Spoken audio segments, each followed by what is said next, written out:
चले जाइए सिंपलिसिटी से, जब ये लड़की बड़ी हो रही थी और इधर उधर ट्रैवल भी कर रही थी और एक्सपोज हो रही थी to the world and meeting different people, and I suppose जब स्कूल चेंज होता है तो आपके ग्रुप ऑफ फ्रेंड्स चेंज हो जाते हैं, वो भी एक बड़ा टाइम होता है कि getting use to a newer environment, newer friends, वो सब करते कराते कभी ये सोच आई कि यार कि मैंने 10 साल 15 साल बाद ये करना है या ये बनना है?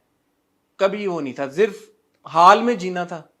तो फिर ये अदाकारी जब आपने शुरू की, ये कैसे हुआ? मतलब because I see that a lot of the actors that I meet, वो बड़ा पैशनेटली इसको परसू कर रहे होते हैं एक पॉइंट पे अपनी जिंदगी में, because they always they say कि we always wanted to pursue acting, we wanted to become an actor, and an actor of your caliber, मैं आपको मक्खन नहीं मारा, but obviously I've seen your performance, you're a brilliant actor. So ये by chance हो गया कि एक हमें ब्रिलियंट एक्टर मिल गई? ड्रामेबाज तो मैं बचपन से थी।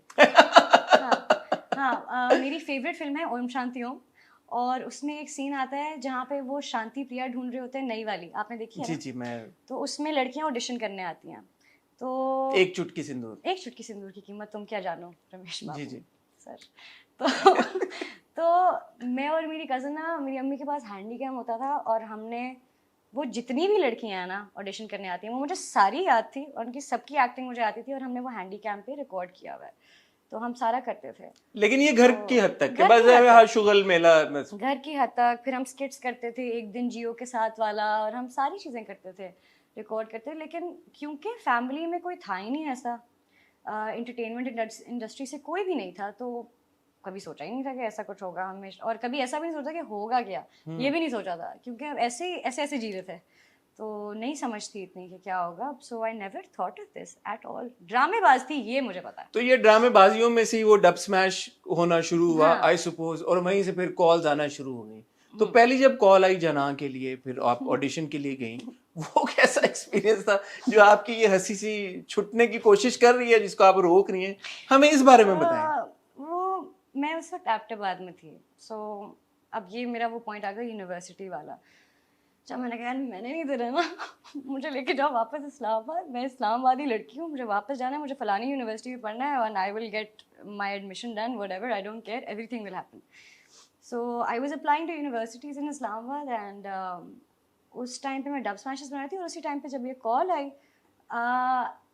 मेरा एक दोस्त था स्कूल का, his name is Yusuf, so he messaged me, he said yaar, this producer is trying to get in touch with you, can you please respond to him, they're making a movie. मैंने भी कहा अच्छा सो सही है, तो I look, Imran Kazim का message था, तो मैंने देखा, मैंने से बात की, उन्होंने कहा ये है, हम आपको 1 लाख रुपए दे रहे हैं। What for what? अच्छा, अब उस वक्त मेरे लिए था कि अच्छा ये क्या हो रहा है, मतलब यकीन तो नहीं आया कि मुझे पैसे मिलेंगे कुछ करने का, मैं एक्ट करूंगी, बस हंसी जरूर है कि पागल। मैं करूंगी कुछ। तो I was sitting with my mother and my friends and my sister, and I was like, पता है ये कॉल आई है, and they started laughing, Nobody believed you. nobody believed me, they laughed, and I was like, they're also saying they give me 1 lakh rupees, they laughed even more, कि कम है no, they laughed कि तुम इतने पैसे क्यों देगा कि कोई? ज्यादा लाख रुपए? तुम हो कौन? मतलब, and then they were like, नहीं झूठ बोल रहे हैं, पीछे की बैकग्राउंड में आओगी और ये वो, और मजाक उड़ा रहे हैं मेरा। I said okay, अब मेरी थोड़ी कंजर्वेटिव फैमिली है, इतने हम उस तरह के नहीं हैं, तो उन्होंने मजाक मजाक में कर लिया। अब उनको क्या पता था मैं असल में ऑडिशन देने चली जाऊंगी। तो उन्होंने move to Islamabad, I told Kazmi, I was like okay, I am here, he said okay, I will come pick you up, I will take you, very very nice, you know. So he took me, I give the audition, and they're like very nice, so I said okay. audition की भी कहानी है, but सुनाए सुनाओ। हाँ हाँ सुनाए। so I went for the audition, मेरी हवाएं उड़ गई, मैंने कैमरा देखा, मुझसे बोला ही ना जाए कुछ, तो मैं बिल्कुल फ्रीज हो गई। फिर उसके बाद I remember Hareem was there, Hareem आई मेरे पास, Hareem was also the producer for Jaana. नीचे डंकिन डोनट्स था, हरीम मुझे नीचे लेकर गई, उन्होंने मुझे एक डोनट खिलाया, एक कॉफ़ी पिलाई, पानी पिलाई, ठीक हो कि जी, हमने वीडियोस देखी हैं तुम्हारी, तुम अच्छी हो, तुम ठीक कर रही हो, अच्छा। और मुझे ना सांस नहीं आ रही कि मैं इतना कैमरे के सामने होना, बहुत वल्नरेबल होना होता है कि आप जो भी शक्ल हिलाएंगे वो कैप्चर हो रहा है, वो अब उधर ही है। तो मेरी तो बिल्कुल हवाइयाँ, बिल्कुल मैं ऐसे हो गई थी कि मुझे कुछ हो जाएगा।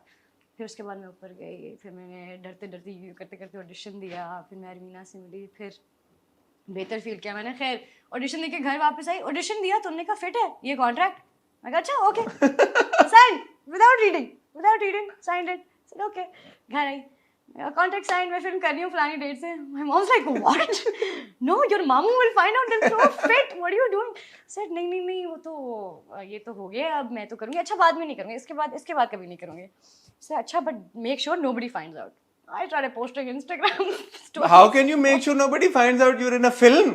In a feature film? I was nobody. I was a nobody at that No, time. but when the film must come out, everybody would know. So that's too late for it. तब तो बहुत late हो जाता है. तो उस अच्छा तो आपने लगा दिया इंस्टा पे कि जी मैं फिल्म. मैंने पोस्ट लगानी शुरू कर दी रोज शूट कर रहे हैं मैं रोज. मामू का आया फोन पे?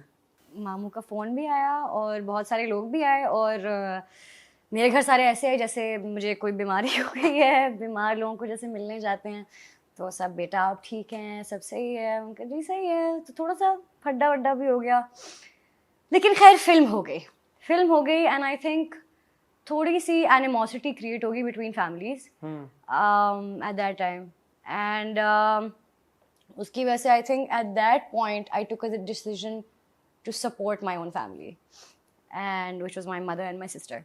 So I think at that time things kind of changed for me, and it was not like कि मेरे बैंक अकाउंट में बड़े पैसे आ गए थे. Nothing. It was just कि एक ऐसे कोई तल्ख conversation थी. क्योंकि of course in families you know sometimes things get heated up. Yeah. So ऐसी कोई conversation थी and I said you know what it's fine I can take care of my family you don't have to do anything. And क्योंकि of course इज्जत पे बात आ जाती है कि हमारे घर की बेटी है वो. So I did that and वो दिन और आज का दिन. But what kept you going through that time? हम ये बड़ी इंटरेस्टिंग बात इसलिए भी है क्योंकि हम अक्सर ड्रामों में ऐसी लड़कियों की कहानियां देख रहे होते हैं वो इज्जत पे बात आ जाती है और आज आके हम यही देखते हैं कि ऐसी लड़कियों के जो एस्पिरेशंस होते हैं जो ख्वाब होते हैं उनको दबा दिया जाता है बस वो रेलीगेट हो जाती हैं घर की चार दीवारी के अंदर. जब आप पे पर्सनली ये टाइम आया what kept you motivated, what kept you going? और जब आपकी क्लोजेस्ट सपोर्ट सिस्टम आपकी फैमिली आपको सपोर्ट ना करे तो ऐसी सिचुएशन में आपने क्या किया?